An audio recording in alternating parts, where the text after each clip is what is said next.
जय श्री कृष्ण मित्रों, फिर एक बार बहुत बहुत हार्दिक स्वागत है आप सभी का। आज हम बात करेंगे तुला राशि के बारे में। तुला राशि के अक्टूबर, नवंबर और दिसंबर महीने के राशिफल की चर्चा करेंगे और तुला राशि वालों के राशिफल में धन, कैरियर, व्यापार, नौकरी, परिवार, स्वास्थ्य, शिक्षा, वैवाहिक संबंध, प्रेम संबंध सभी बातों की चर्चा करेंगे और अंत में उपाय की चर्चा भी करेंगे। इसलिए वीडियो को पूरा अंत तक देखें व सुनें, तभी आप तुला राशि वालों के राशिफल की पूरी जानकारी प्राप्त कर पाएंगे। ये राशिफल चंद्र राशि पर आधारित है, यानी मून साइन पर। जिन लोगों को अपनी राशि नहीं पता है वो लोग अपनी जन्म कुंडली में ये देख लें कि चंद्रमा उनकी किस राशि में है। जिस राशि में चंद्रमा है वही उनकी राशि है। जिनके पास जन्म कुंडली नहीं है वो अपने नाम के पहले अक्षर से अपनी नाम राशि जान सकते हैं और ये राशिफल अपनी नाम राशि से देख व सुन सकते हैं। तो चलिए मित्रों, शुरू करते हैं। सबसे पहले आपके धन की बात करेंगे। धन की बात करें तुला राशि वालों के, तो धन भाव के स्वामी मंगल हैं, यानी वृश्चिक राशि है, और आय भाव के स्वामी सूर्य हैं, वहां पर सिंह राशि है। तो धन भाव के स्वामी जो मंगल हैं, उनका गोचर इन 3 महीने में वृषभ और मिथुन राशि में ही रहने वाला है। 16 अक्टूबर से वो मिथुन राशि में रहेंगे और 13 नवंबर से वृषभ में जाएंगे और 16 अक्टूबर से पहले भी वो वृषभ राशि में ही रहेंगे। तो कुल मिलाकर अगर देखें तो 2 राशियों में ही उनका गोचर बना रहेगा।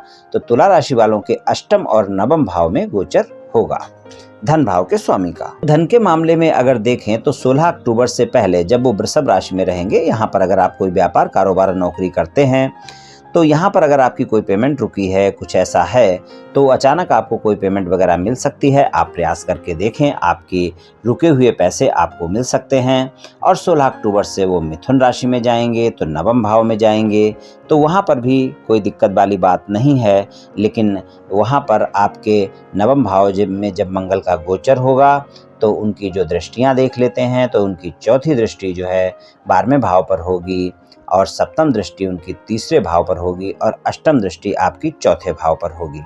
तो आपको पिता से थोड़ा सा वाद विवाद से बचना होगा, वाणी पर संयम रखना होगा, माता के साथ वाद विवाद से बचना होगा, परिवार के सदस्यों के साथ थोड़ा सा तालमेल बनाकर रखना होगा, इस बात का ध्यान रखना होगा। और धन के मामले में आपको परिणाम सामान्य मिलेंगे वहाँ पर। तो कुल मिलाकर अगर धन के मामले में देखें तो धन का आवागमन बना रहेगा, सामान्य तरीके से बना रहेगा। और जो जिस समय पर मंगल का गोचर वृषभ राशि में रहेगा 13 नवंबर से 31 दिसंबर तक और 16 अक्टूबर से पहले पहले, तो यहाँ पर अगर आपकी कोई पेमेंट वगैरह फंसी हुई है और आप व्यापारी हैं तो प्रयास करके देखें, आपके पैसे मिल सकते हैं। और आय भाव के स्वामी सूर्य का जो गोचर रहेगा वो 17 अक्टूबर से तुला राशि में रहेंगे। इससे पहले उनका गोचर कन्या राशि में रहेगा। 16 नवंबर से वृश्चिक राशि में रहेंगे और 16 दिसंबर से धनु राशि में उनका गोचर होगा सूर्यदेव का, आपके आय के भाव के स्वामी का। आय भाव के स्वामी का जो गोचर है वो कन्या राशि से लेकर और धनु राशि तक रहेगा, यानी आपके 12वें भाव से लेकर 3रे भाव तक रहेगा।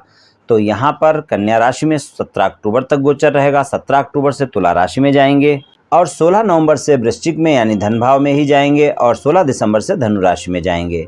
तो कुल मिलाकर गोचर अच्छा है आय भाव के स्वामी का। तो आपकी नियमित स्रोतों से आय होती रहेगी। अगर आप व्यापार, कारोबार या नौकरी करते हैं तो वहाँ से नियमित स्रोतों से जो भी आपकी आय होती है वो आय होती रहेगी। तो धन और आय के मामले में आपको सामान्य परिणाम देखने को मिलेंगे तुला राशि वालों को इन 3 महीनों में। बात करते हैं व्यापार और नौकरी की। व्यापार और नौकरी की बात करें तो 10वें भाव के स्वामी चंद्रमा है, कर्क राशि है, उनका गोचर सभी राशियों में होगा। और आपके राशि स्वामी की जो स्थिति है, जो कि शुक्र हैं तुला राशि के स्वामी, उनका 18 अक्टूबर से वो अपनी राशि में ही आ जाएंगे, प्रथम भाव में आ जाएंगे। इससे पहले वो कन्या राशि में रहेंगे। तो उनका जो गोचर है वो मकर राशि तक रहेगा, यानी उनका गोचर अच्छा है, कोई दिक्कत वाली बात नहीं है। तो व्यापार, कारोबार और नौकरी करने वालों के लिए अच्छे परिणाम देखने को मिलेंगे। आपके नौकरी और व्यापार, कारोबार में जो नियमित तरीके से आप आय कर रहे हैं वो आपकी आय होती रहेगी, वहाँ पर कोई दिक्कत वाली बात नहीं है। और अगर व्यापार, कारोबार करते हैं तो वहाँ पर भी आपके व्यापार, कारोबार में सफलता मिलेगी। थोड़ा बहुत तो संघर्ष देखने को मिल सकता है और खासकर 18 अक्टूबर से वो तुला राशि में जाएंगे तो 18 अक्टूबर तक थोड़ी भाग दौड़ ज़्यादा रह सकती है आपकी व्यापार, कारोबार को लेकर। और 18 अक्टूबर से जब वो तुला राशि में जाएंगे तो वहाँ पर भी केतु का गोचर होगा, तो कोई न कोई संघर्ष थोड़ा बहुत देखने को मिल सकता है। 11 नवंबर से वृश्चिक राशि में चले जाएंगे। तो कुल मिलाकर अगर देखें तो 1 अक्टूबर से 11 नवंबर तक का जो समय है वो थोड़ा सा अप एंड डाउन दिखा सकता है व्यापार, कारोबार और नौकरी में। और अप एंड डाउन का मतलब ये है कि वहाँ पर आपको थोड़ी भाग दौड़ ज़्यादा हो सकती है, काम का बोझ ज़्यादा हो सकता है, आपकी यात्रा भी हो सकती है। तो वहाँ पर कुछ ऐसे परिणाम देखने को मिल सकते हैं और बाकी आपको अच्छे परिणाम मिलेंगे। तो कुल मिलाकर व्यापार, कारोबार और नौकरी में भी सामान्य परिणाम मिलेंगे आपको इन 3 महीनों में। बात करते हैं पारिवारिक जीवन की। पारिवारिक जीवन की बात करें तुला राशि वालों की, तो दूसरे भाव में वृश्चिक राशि है, स्वामी मंगल है। और वृश्चिक राशि है, स्वामी मंगल है और मंगल का गोचर आपके अष्टम भाव और नवम भाव में रहेगा। तो आपको थोड़ा सा ये ध्यान रखकर चलना होगा कि आपको अपनी वाणी पर संयम अवश्य ही रखना होगा। अगर आप वाणी पर संयम रखेंगे, परिवार के सदस्यों से तालमेल बनाकर रखेंगे, तभी आपके पारिवारिक संबंध अच्छे रहेंगे। क्योंकि दूसरे भाव के स्वामी का गोचर अष्टम भाव में है और फिर नवम भाव में है और चौथे भाव में शनि का गोचर रहेगा, 3 महीने रहेगा। और सप्तम भाव में राहु का गोचर रहेगा, जो कि वो भी 3 महीने ही रहेगा।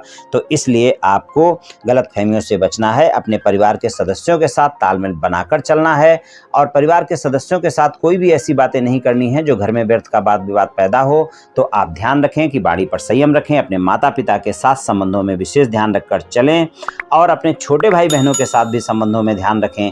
वहां पर भी आप तीखी वाणी का प्रयोग ना करें। तो इस बात का विशेष ध्यान रखकर चलें कि परिवार के सदस्यों के साथ तालमेल बनाकर रखें और वाणी पर संयम रखें। तो यही आपके लिए अच्छा रहेगा। बात करते हैं स्वास्थ्य की। स्वास्थ्य की बात करें तो छठे भाव में मीन राशि है, स्वामी गुरुदेव हैं। छठे भाव के स्वामी का गोचर छठे भाव में ही है और पंचम भाव के स्वामी जो शनि है उनका गोचर चौथे भाव में है। तो पेट से संबंधित कोई भी स्वास्थ्य समस्या अगर आपको है तो उसका थोड़ा सा ध्यान रखकर आपको अवश्य ही चलना होगा। और बाकी स्वास्थ्य के मामले में अगर कोई गंभीर स्वास्थ्य समस्या चल रही है तो गुरुदेव का गोचर वहां पर है, तो आपको वहां पर स्वास्थ्य में थोड़ी आराम देखने को मिलेगी। लेकिन फिर भी अगर पेट से संबंधित कोई भी स्वास्थ्य समस्या होती है तो उसमें कोताही बिल्कुल ना बरतें।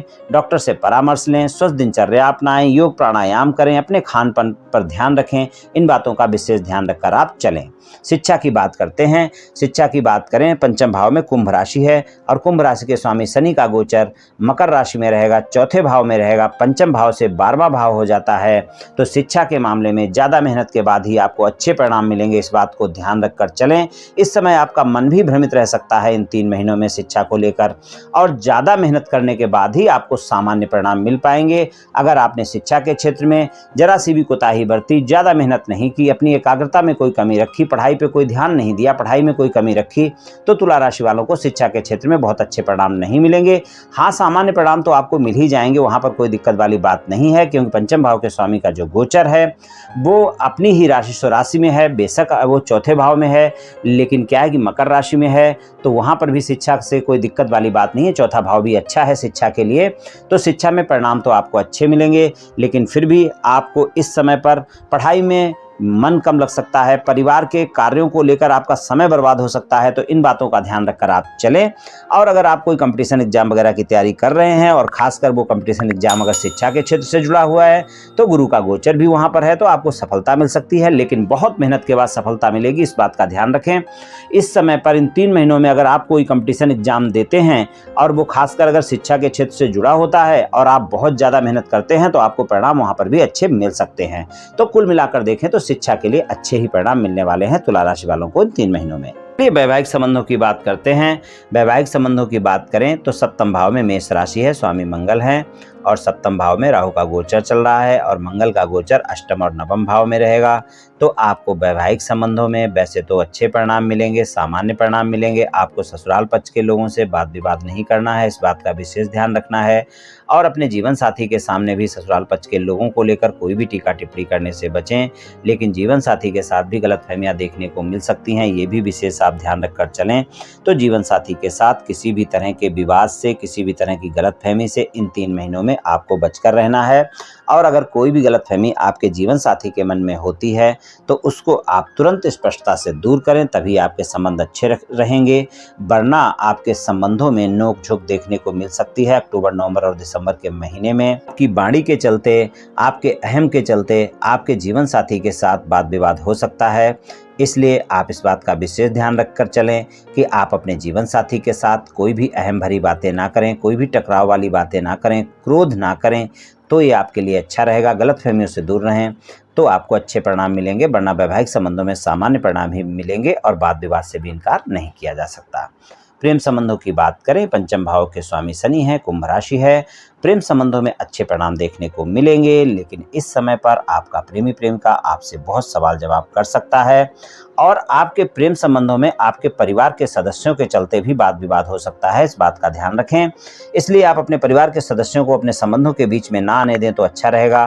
और अगर आपका प्रेमी प्रेमिका आपके परिवार के सदस्यों को लेकर कोई भी वाद विवाद करता है, कोई भी बातचीत करता है, कोई भी टीका टिप्पणी करता है, तो तुरंत प्रतिक्रिया देने से बचें और जो भी बातें हैं उनको स्पष्टता से सुलझाएं, गलतफहमियां ना होने दें प्रेम संबंधों में, तो अच्छा रहेगा।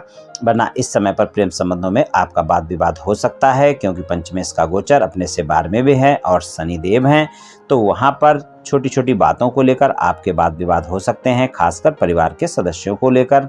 तो आप अपने प्रेमी प्रेमिका से अच्छे संबंध रखने के लिए धैर्य और संयम का परिचय दें और अपने प्रेम संबंधों में इन 3 महीनों में ये बात विशेष ध्यान रखकर चलें कि आप अपने प्रेम संबंधों में सच्चे रहें, सच्चाई, ईमानदारी और वफादारी का परिचय दें।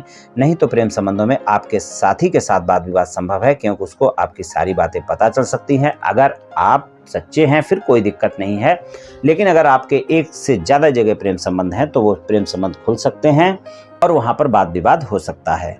तो प्रेम संबंधों में सामान्य परिणाम मिलेंगे। अगर आपके प्रेमी प्रेमिका के साथ कोई मनमुटाव चल रहा है तो उस गलतफहमी को बहुत ही संयम के साथ, बहुत ही धैर्य के साथ समझा बुझाकर आप अपने साथी से, अगर आपने गलतियां की हैं तो सॉरी बोलने में भी दिक्कत नहीं है और आप स्पष्टता से बातों को सुलझाएं, किसी तीसरे व्यक्ति को बीच में ना आने दें, तो ही आपके लिए अच्छा रहेगा, वरना फिर वाद विवाद हो सकता है।